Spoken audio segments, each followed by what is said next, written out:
अस्सलामुअलैकुम नाज़रीन, आज की वीडियो में मैं आपको बताऊंगी कि डक्की भाई जो हैं वो अपने चैनल को कंटिन्यू करेंगे या वो अपने जो है व्लॉग्स को दोबारा से कंटिन्यू करेंगे और क्या उनको उनके चैनल्स जो हैं वो वापस दे दिए गए हैं। आज की वीडियो में मैं आपके साथ डिस्कस करूंगी। मेरे चैनल को सब्सक्राइब कर दे और वीडियो को एंड तक लाजमी देखें। अब बात कर लेते हैं कि डक्की भाई को यूट्यूब चैनल वापस मिलेगा या नहीं मिलेगा। इस पे बहुत सारे लोग सवाल करते रहते हैं। अच्छा, आमतौर पर जब कोई भी चीज नेशनल साइबर क्राइम या कोई एजेंसी कब्जे में लेती है इन्वेस्टिगेशन करने के लिए, उनका मकसद होता है सबूत इकट्ठे करना। What is investigation? Investigation is a collection of evidence collect करना। तो डक्की भाई के केस में उनके ऊपर प्रमोशन का केस है, गैमलिंग की प्रमोशन का इल्जाम था कि वो गैमलिंग ऐप की प्रमोशन करते रहे। अभी तक तो ये स्टेटस ही क्लियर नहीं कि वो ट्रेडिंग ऐप है या गैमलिंग ऐप है। एनी हाउ, पाकिस्तान में अभी तक उस हवाले से कोई कानून साजी नहीं है। बहरहाल इल्जाम ये था उनके ऊपर, और उस हवाले से चंद वीडियोस थी जो कि उन्होंने लिंक लिए हुए थे, और उन वीडियोस के लिंक डक्की भाई के केस की FIR में मौजूद हैं। जो FIR उनके ऊपर दर्ज हुई थी जिसका नंबर है 96। चैनल को जब ये अरेस्ट किया गया डक्की भाई को, उसके बाद जब इन्वेस्टिगेशन का इदारा कर आगे बढ़ा, उनका लैपटॉप, उनका मोबाइल फोन, अदर वॉलेट वगैरह सारी चीजें जो कब्जे में ली गई। अब इसी तरफ आते हैं कि डक्की भाई के केस में क्या उनको यूट्यूब चैनल मिलेगा या नहीं।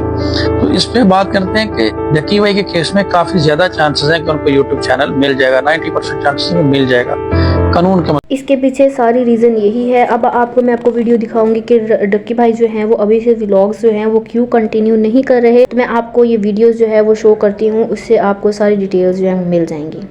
लोगों ने इतने कमेंट किए कि आप कराची चले गए, लेकिन आपका दोस्त, आपका बिजनेस पार्टनर, आपका भाई जो जेल से छुट के आया है, आप उसको मिलने नहीं गए। कैसे दोस्त है आप? आपको शर्म आनी चाहिए। उन्होंने ऐसी इतनी बातें की, लेकिन असल में रियलिटी किसी को कुछ नहीं पता। मैं आज आपको बताता हूँ भाई, मेरी रूप से बात हुई, इकरा की रूप से बात हुई, माई डक्की से बात हुई। हमें पता है कि वो इस टाइम स्टेट ऑफ माइंड में नहीं होगा, कि आसान नहीं होता 100 दिन एक वो बंदा, एक इनोसेंट बंदा 100 दिन जेल गुजार किया है और आते साथ नॉर्मल हो जाए। हमें पता उसको टाइम चाहिए। अनूप से हमारी बात हुई, उसने भी हमें यही कहा कि मैं चाह रही हूँ कि वो थोड़ा मेंटली जो है सही हो जाए, वो उन चीजों को भूल जाए, तो फिर आप लोग आना, उससे मिलना।